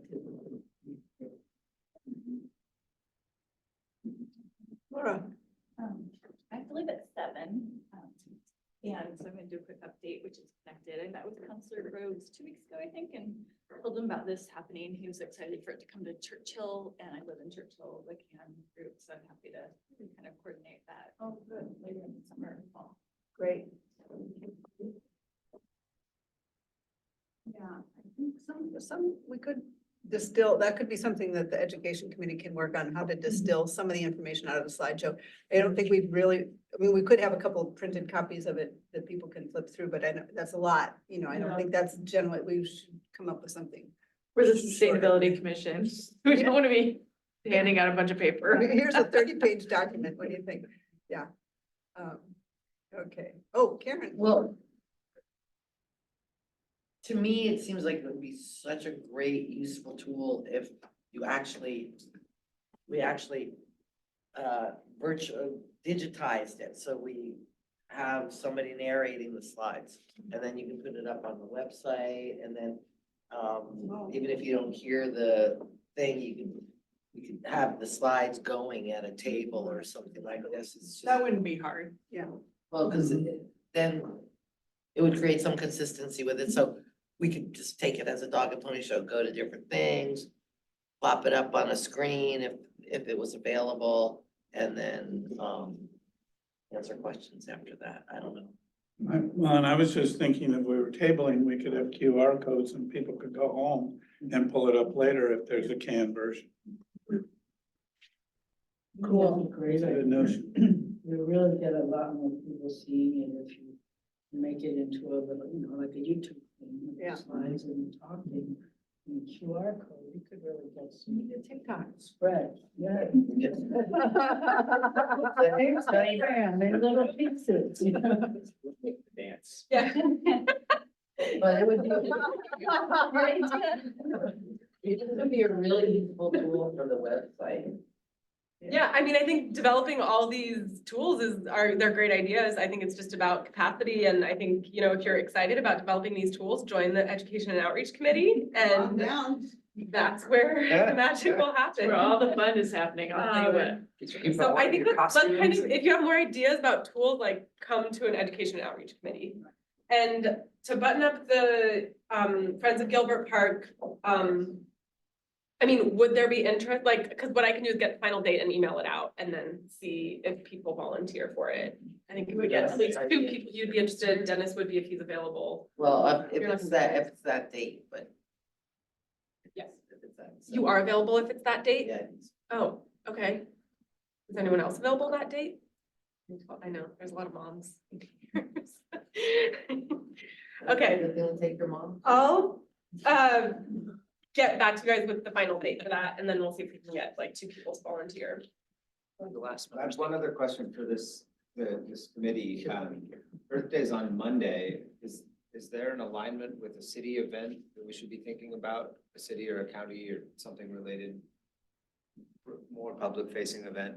Like you want to go table at an event? We've I don't know if sponsored, there's yeah, particular event. yeah, and I don't think I don't think there's like an Earth Day celebration type thing that we used to have where we could go set up a table. Right. We have There's- sponsored the event that Laura's involved with, the art show. Well, It's actually. yeah, we had an opportunity that kind of just didn't come together, to be honest. I reached out, the Planet versus Plastics Upcycled Art Challenge. We were thinking of trying to do an award ceremony at the street market, in which case there would have been tabling opportunities, but I couldn't get enough people to make that an event, so that opportunity went away. However, I was just thinking, because we're a sponsor of, we use a grant for that event, we are having an art opening on May 3rd at Mecca for the First Friday Art Walk, and that might be an opportunity. I don't know if we have the attention level there to do like the slideshow, but if we were able to develop some sort of we could do the survey thing that we developed for the food waste prevention. But if we had some kind of engaging activity conveying some of this information by May 3rd, that is something we might be able to easily, we could do that. And the award ceremony is happening. So the whole Yeah, thing it's is still happening at happening, that it's just a point, yeah. different date. And we should have a presence there anyway, because I mean, we're gonna be there, but that Sustainability Commission, it would be perfectly fitting for them to have, us to have a presence at that event. If we wanted to, so. That's such a bummer. We used to have a really big I Earth know. Day thing every year. I tried to- Earth event happening at the pavilion, the farmer's market pavilion. There is, On Monday? I just looked it up, there was nothing on Monday. Waste prevention's going. Or is it on Saturday? I think Saturday. I think it's There's some that down or there's river cleanup. So I think my comment about that would be May 1st is coming really quick, and I don't think that anyone has any time that would need to do it to develop anything new for that event. If you wanted to do something that we've done before, like well, My other job is actually running that event, so I right, could not. you're not gonna be able to, I couldn't. but I'm saying like, if, like the stuff that was done at the home show or something, like something that's been done before, that's pretty straightforward, like the questions, you reuse waste prevention questions, or you reuse something like that. But not developing any, I don't see how that's gonna Not even even gonna happen, meet, but no. But thinking through a lot of the opportunities that have arisen that I'm aware of, there are quite a few that resemble that model of tabling as opposed to presentation, that it would be nice to either pass on a QR code to a canned version of that, or to modify some of that information into fun and in general, I think people retain information when there's an engagement game or a gamification of it in some way, even if it's something as simple as like putting in like a survey or something. Fun, as long as it's fun. Again, to Danielle's point, come to an education, you don't have to join the committee, but come to a meeting and, you know, in that time, present some of these ideas. Or send an email and. Right, yeah, I mean, Right. and dates and things that you have, that you know are coming that we don't know. I did That'd just be- come across an Earth Day open house at the Eugene Science Center this Saturday on the 20th, so. So let us know when those education meetings are, because we don't get those emails. we're just Are scheduling the next meeting. Interested in maybe, okay, I'll just let the committee, the full commission know. We're almost done. I still need. They are still meeting, 2 more meetings. So I'll email out the dates. All right, are we completed with that for the moment? Lots of ideas. So, moving on, we're still running late. I thought we almost made up our time, but, Danielle, CAP 2.0 communication. Okay, so we've got about 10 minutes to talk about this. Do we want to talk about this? Or do we want to punt it to next month? Is the CAP 2.0, so what we had decided last month was that everyone was gonna watch the CAP 2.0 presentation that Ian and I gave to city council. And then we were gonna have a conversation about basically like the communication tools that we are using right now and what your feedback on those were and how we could convey that information better. So I'll just talk for a little bit more about what we're going to do here. So basically we have, a handful of tools to help communicate progress on CAP 2.0. We have the implementation plan, which gives a really specific, detailed, high-level overview of status update of each action in the CAP. We have the dashboard, which has an array of different data points that we're tracking that sort of help measure whether our investments from CAP 2.0 are having a measurable impact. There's the greenhouse gas inventory, which is a snapshot taken every 2 years of what our emissions data is in Eugene. And then we gave a presentation to City Council, which sort of was the first one in a long time that helped to explain what progress there has been in the last 4 years. And soon we're going to be coming out with an annual report, probably within a month or so. And our website needs help. So we have a lot of tools. We're also aware that this is a lot of information that is a lot to take in. And so we're at a point where Ian and I are kind of developing like a communication strategy for how better to convey this information out to the public. And I mean, I'd say we're open to more ideas, no promises that we can execute all ideas that are given or even that we could do any of them, but we're at a point where we're sort of like, open to new ideas. And so we were looking forward to having this opportunity with the commission to sort of help generate ideas, give us feedback on what you thought of the presentation, et cetera. We don't have a ton of time, but Jan, what do you want to do? What I think is that we ought to spend the 10 minutes that we have talking about it, is because hopefully people have. That's a suggestion. Yes. Can we extend 15 if we want to do it I now? have to go. At the end of the meeting, Okay. and we have a few other things to talk about, so. Okay. And I think hopefully people have taken some time to look at and think about this, and so let's talk about it now while it's fresh in people's minds, and if there's more to say, we can add to that again next time, okay? Lexi has something to say. Oh, Chris was first. Oh, sorry, Oh, you gotta help me looking over there. I know, I'm like waving. Turn this way, come on, Chris, you gotta. Okay, I'll be brief. So I told you guys last time, I'm biased. So I think your presentation was great. I think we all agree with that. If not, too bad.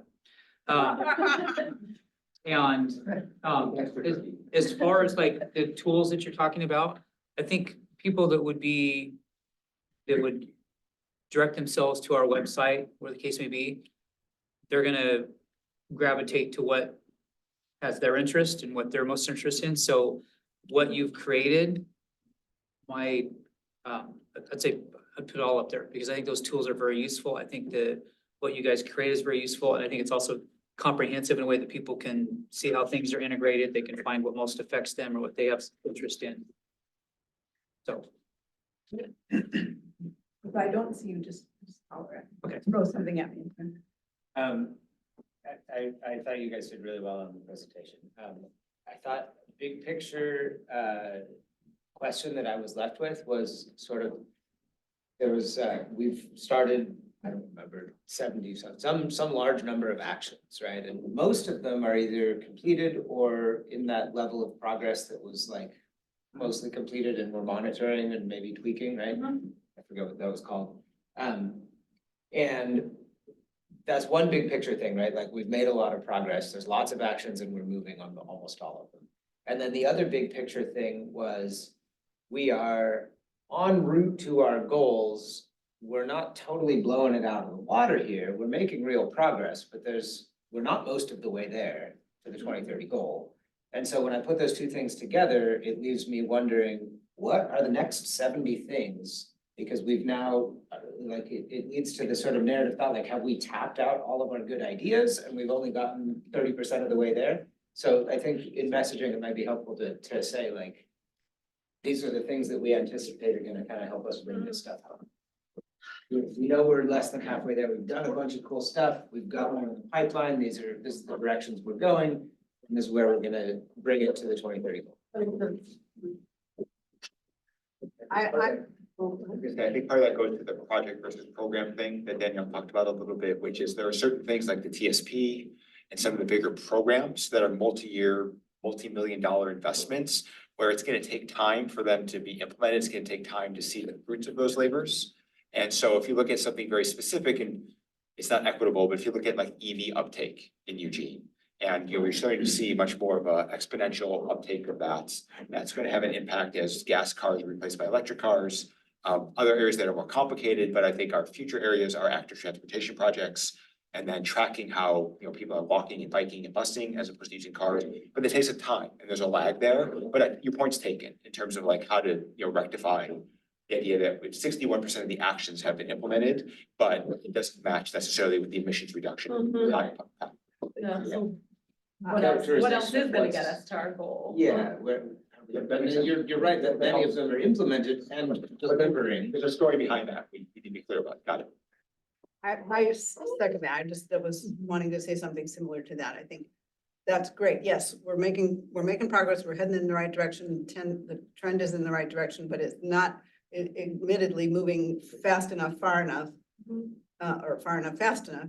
And so where are we, how are we devoting our energy now to try to speed up and, you know, make more progress? And to the extent, I don't know, if this is what you were suggesting, Chris, but I think maybe clipping your presentation and just doing a little video clip of that on, and putting that on directly to our website. Because most people won't go, what day was that presentation on? How do I find that presentation? Where do you do blah, blah, blah. So it's good information in a fairly succinct way. So that would be something we could connect. I thought, I was glad you provided a direct connection to the, dashboard, because that's also not easy to find. And I found that at least one particular part of it, I have to go to, a little obtuse, you know, it wasn't super user-friendly, I didn't think. The dashboard Yeah. on our website. Well, on the website, I don't know where you find it, because if you try to navigate in, you guys sent a link, so I found it there, but it wasn't easy for me to find it navigating. Okay. And if we want that to be accessible to people, I don't think it was. But in addition to that, just the language, and I'll look back in my notes, which piece exactly was one that was like, what are they trying to say here? I understand. That's helpful. I think we want to be clear and useful. Okay. It's just, Emily and I just looked it up and it just is really, it's heavy, it's dense. And so I prefer like links, you know, you link on the tree plan or you link on the like recommendation or something like that. There's just a lot The of, website? yeah, Okay. What do you mean by getting the websites? That's. yeah, I mean, we just looked at The dashboard. but all of it, the dashboard, I mean, it's just heavy with words. Yeah. There's a lot of text in there and, You need the cliff notes. well, We have ideas you didn't. yeah, I mean, just like consolidated and then links to these tree plans or the climate action plan or whatever. Or the presentation, you know, so people can watch a video. It's just, Mitra? I was gonna say something similar, that I do like that that's available. It is organized well. But if there was like, when I envision a dashboard, I envision something very visually driven, like it should be, it could be broken down into those categories, but like a very clear picture of like where we should be right now. Clear, and then where we are for this thing, tiny amount of text and links, like if they want more information, that is what I envision as a dashboard where you can really consume the information very quickly and not have to wade through stuff, not have to understand jargon unless you want to, but if our intention for this is to convey out like widely to a broad a broad audience, that the more simple, picture driven, consumable in a very short amount of time. Just think marketing tactics, same thing. Like click on a bucket. Yeah, Oh, I like that. yeah, interactive, there you go. The buckets. And like, but like where we should be, where we are. That's like, okay, because what I liked about your presentation is how you broke it down. You're like, well, this is a really positive thing that we're in this place right now, or we do have work to do. Like it was really about, relating to where we should be right now with this plan. And that's kind of what we need to know. It's like, that's what's gonna motivate action. It's like, oh, we're not where we need to be. We need to be doing more in this department. Oh, we're doing pretty good in this. Well, what's working, So that type of thing. maybe you could put your slides up there in a deck Karen instead of is still on up there, there. there's slides. I would like to add, I think we're just about at 10 minutes, anybody else? Yeah. I think the implementation plan is incredible. It's wonderful to provide that level of detail for people who want it and just to say, hey, we've really looked at every piece and, you know, this is good. It would be cool if there was some really brief summary of that. I didn't notice until like spend a fair amount of time with it. Oh, there are categories. Okay, the categories. So maybe there, by category, there would be some way of even having a summary or something that says, in this section, here's how we're doing. In this section here. Something more detailed than like the donut chart that was kind of like the big buckets, but less than a 20-page PDF. Yeah, and organized by sections, so that you could kind of quickly see all the headings and then go into the one that you want. And Maybe each heading had like a dashboard, so you could, the data that is being tracked under that heading, that bucket has a graph. And you put those on a dashboard, like in a row with where we should be, and then you click on this other bucket and it pulls up the data points being tracked. Or programs or whatever. Is that enough for today? I think these are all great ideas. It was good. Yeah, your Really good. presentation. Really good. A lot of work. A lot of good work. All right. Committee updates. Who wants to go first? Oh, great. So we don't have a lot, I guess I wasn't here last time, so, we are the Food Waste Prevention Committee. We are just about to present, we'll have a report by the next meeting, to approve. We didn't end up unfolding the way that we had anticipated or envisioned. We had initially identified focusing on multifamily housing, food waste prevention, and it shifted over to single family residence usage of existing program with the yard waste being used for composting and identifying obstacles why people aren't using that. And that was a result of a presentation from city that said, this is the low hanging fruit. And we did come up with some very actionable things that I'm feeling very happy about, which is our little survey, plugging in a slide to the Education and Outreach Committee from the city and identifying that we have these labels for food waste bins that already exist that we can, that are very helpful to remove one of the largest obstacles, which was not knowing what goes in the bin. And that we should be disseminating those. So that's real short. Do you want to touch quick on the results of that? I mean, like, this, Yeah. just quickly, like surprising results of the survey. Yeah, I was, okay, well, maybe we can both, because I didn't prepare for that, I apologize, but I should have, You don't have to say numbers. I was surprised that we had, so we have our survey, it has all these things that we projected would be obstacles for people in using this existing food waste prevention system we have. And the gross factor, which has been a big thing for my family, it wasn't very, that wasn't a reason. There was a high percentage of people that are already composting in their own yards, and that's why they don't use the system, which I was gratefully surprised about. And that they didn't know it existed. They didn't, yeah, so just more outreach, that was the big one, that was kind of surprising. And it seems like an obstacle that would be able to remove is they didn't know it existed or how to access it, or if it was something that was, so I don't, this is just for us to consume. We hope to do more of these surveys to gather more information. I think there was like 100 and, what was it?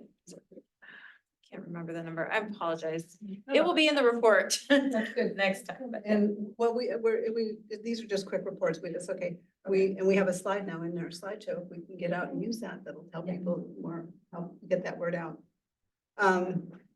Did you have something you wanted to say? I didn't mean to cut you off. No, I mean, as an update to, this is to all the committees that would like, if you want to produce something for city council, that goes to city council, like a report, for example. I talked with Jan and Devin and we agreed that like, I think a deadline of by next meeting to have that, mostly final report. That way, if there's any changes that need to occur, the commission can approve it by June. So that's just a PSA to like all the committees that. Absolutely. Yeah, the end of the cycle is rapidly approaching and we need to get on with it, so. Alexa, you want to do an update on decarb? Actually snuck up on me.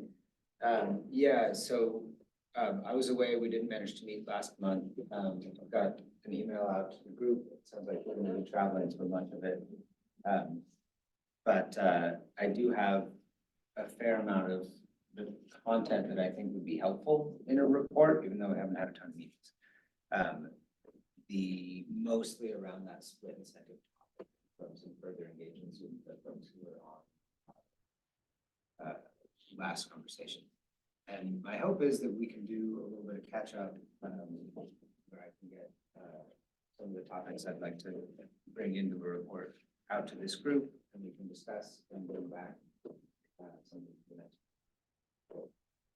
I think it would be great for each of the three committees to have a report and, it doesn't have to be long, doesn't have to be too involved, but I think we can decide whether we want to send them all to council or just have it when we're ready to report to them. Send them the whole day. The whole thing. But, I think it would be a nice way for us to wrap up and document what we're doing.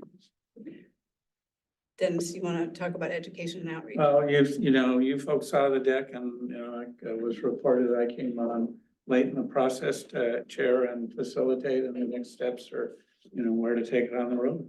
Both tabling opportunities and opportunities to share the presentation is. So we're going to try to get some things mapped out from now over through the summer, leading into the fall.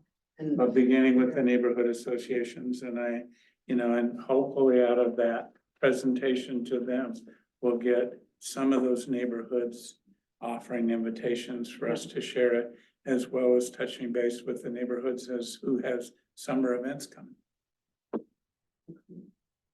that's it. And on the committees. So updates from staff. No, from council. Oh, council, sorry. Sorry. I can save us a whole lot of time. I don't have anything to tell you. We did talk about using SDC money, transportation, and we are including some multi-use paths, which some people weren't so happy about, roads.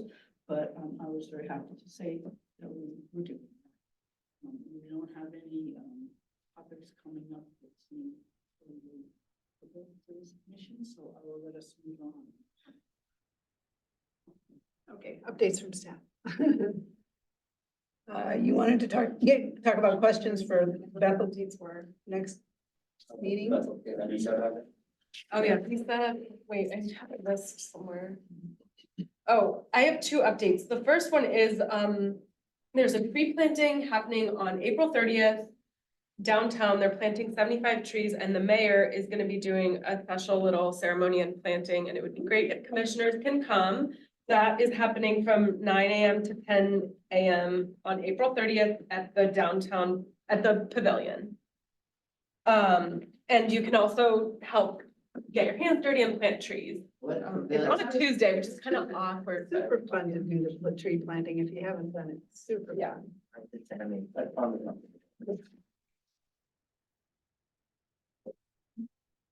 I'll send out more details. I'm pretty sure that the farmer's market pavilion. Send info. And then next month, Beyond Toxics is coming to talk about the Bethel Clean Energy Project. And so I wanted to generate questions for that. So do you want me to describe, do you guys know at all what the Bethel Clean Energy Project? Give us a little summary. The Bethel Clean Energy Project was an effort organized by Beyond Toxics to do a bunch of information sharing, and they organized a few cohorts of homeowners and renters as well who live in the neighborhood closest to the J.H. Baxter plant. The J.H.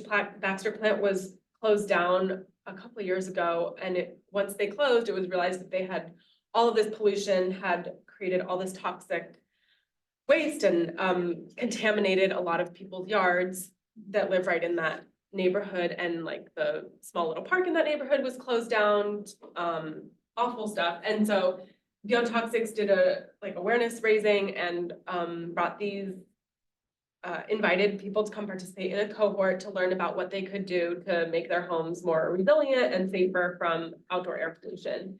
And they've done a lot of work telling people about like things like heat pumps, insulation, the different incentives that people would be eligible for, and some hand holding to walk people through like getting contractors to come do the work and reimbursement and all that. So it's a really interesting project. There's a case study that they wrote that I'll send to you in your packet. And I don't know, you don't necessarily have to come up with questions now if you don't know that much about the project, but yeah, it's a really interesting project that's happening in our community and, you know, a real environmental justice issue that is happening right here in our backyard. There's a long report on their page. Yeah, Is that, that's the one. Case study. and that describes what they're doing? Mhm. Yeah, I want to see their whole process of why they started, what kind of triggered this, and everything they did in terms of knocking on doors and getting people into rooms and doing education, and the cohort that actually went through the process of doing a home energy score, identifying what the upgrade opportunities were, how to identify resources, all of that, yeah. It's a really good case study. And when they're here to talk, in terms of this, so say I read the case study, is the goal like, can we do this elsewhere? Are we trying to figure out what worked? What's our? I think they did as a pilot. So the idea that we've talked about before, and I've talked about in a couple of sessions with council, is the idea of a program manager to basically help people identify, walk through this process to take advantage of the resources available to them. They kind of did this at a very pilot scale. So it's a number of things. And one is, how do we scale this within Eugene in some way, shape, or form, using this as a potential model? And I know there are conversations across the state where this is possibly being envisioned as a model for that. So I think, yes, it's the idea of how we do that here, like what have been the barriers, what have been the challenges, how might you scale this, what resources might be needed. I think there's a lot of rich sort of information that could come out of this. Sounds like there's enough to talk about and we don't probably need a bunch of questions, right? It seems like, No, and I think questions can emerge. Yeah. From her presentation. and then when they're here, they're also going to talk about the artificial turf issue, correct? I'll just add that I appreciated the sense that, when we got the packet, it felt more clearly by as assigned homework. And particularly when we talked about at the last meeting that everybody should sit in on the council presentation, at the very least. So I like the notion of my assigned homework, and I would suggest the others Go for read the next case time study. is to look at that case study before we talk to them. Then we're prepared to ask questions that they may not answer in the presentation. Excellent. Do you want to just send the link? It'll be included in the packet? Yeah, she'll send it, yeah, if we get the link I'm not earlier. gonna send it out before, like. No, you can not go the look it up packet, if just you- the link to the, is there a I link just to? Google it. It's Beyond Toxics. Yeah, That's I an think energy Bethel project. Clean Energy Project was the first thing. Sorry, I didn't- It was the first thing that popped up. I'll send it out. If you don't want, if you wanna look at it earlier, it's on you. I'll send it out a week before the meeting. That's what I meant. Good boundaries. Good job. Any other updates from commissioners? I just want to share one thing, and it's sort of a preview that planted a seed for me when we look ahead towards developing the next work plan. One of the things that I noted when I sat in on that session with council was Councilor Zelenka, and I'm going to try to talk to him about it. Said he hoped the Sustainability Commission zeroed in on offsets. Well, we might want to give some thought as we look ahead to developing the work plan.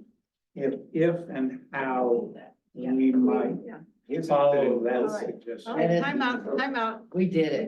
We had an offsets committee. Right, but I think we need to resurface it and sort of update it and how it goes back to council. I think it was clear that he didn't remember or get the idea and maybe it's different times and they're ready. The point was that they would need to change the code Yeah, it Go was a ahead. very technical thing. I was on that kind of committee and it came down to, it had to be a verified offset. And this thing meaning verified is a very specific thing. It's a process that requires money.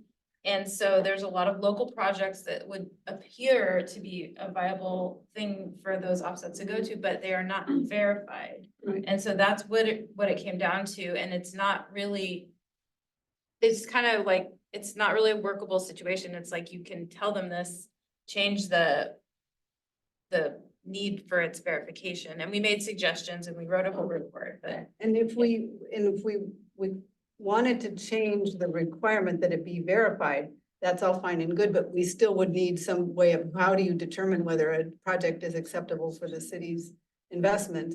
And if it's not verified through the existing system, how would it be verified or Yeah. Right, well, my intent was to just put it out there as a future discussion item, rather than bring it up now, and maybe we've had some discussions about how do we resurface things in the past that are more timely at a particular point in time, and that may be the question.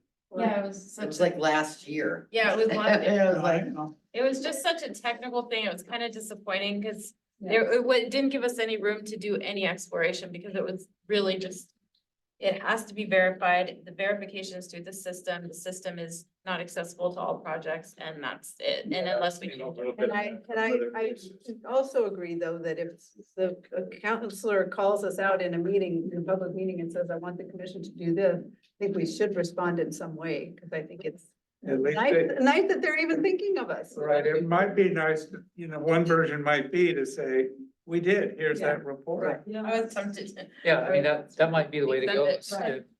is to- Exactly, do that, to say, thank you for your instruction. Here's what was done less than 365 days ago, and here's all the details. Maybe you might want to take out that one. I like that. Yeah. So well, I guess we need to talk about whether we might someone. I mean, I do like that that's being thought of, and we feel that way too. I would just say that it is, the sentiment is true. Why are we spending our money on these things? And that was why the commission appointed that committee in the first place. So we feel that way, and I like that someone was thinking that way. I just wish there was some actionable motion, or there was ability to take action there, which there didn't seem to be. And I don't think anything really has changed since then. No, the code is still the same, so that's a barrier. Yeah. And I think, quite honestly, like, I'm financially constrained by what the program can actually spend. We can't buy something at the social cost of carbon. I would have money clawed back if I spent $250,000 on offsets. So, like, that's another limitation that we're faced with. And so, yes, we'd love to have local offsets. And if we can find something that meets the thresholds, we'll definitely do that. Yeah. So verified within our cost range, absolutely. Moving on, one more update is, next month is May, so it's our second to last meeting. We'll be doing nominations for chair and vice chair.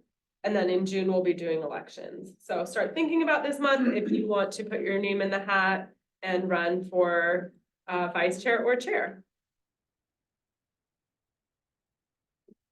I Okay. usually can stay late, but I can't. That's fine. That's okay. We're Help actually- yourself. We're right at time, or almost at time, 7:29.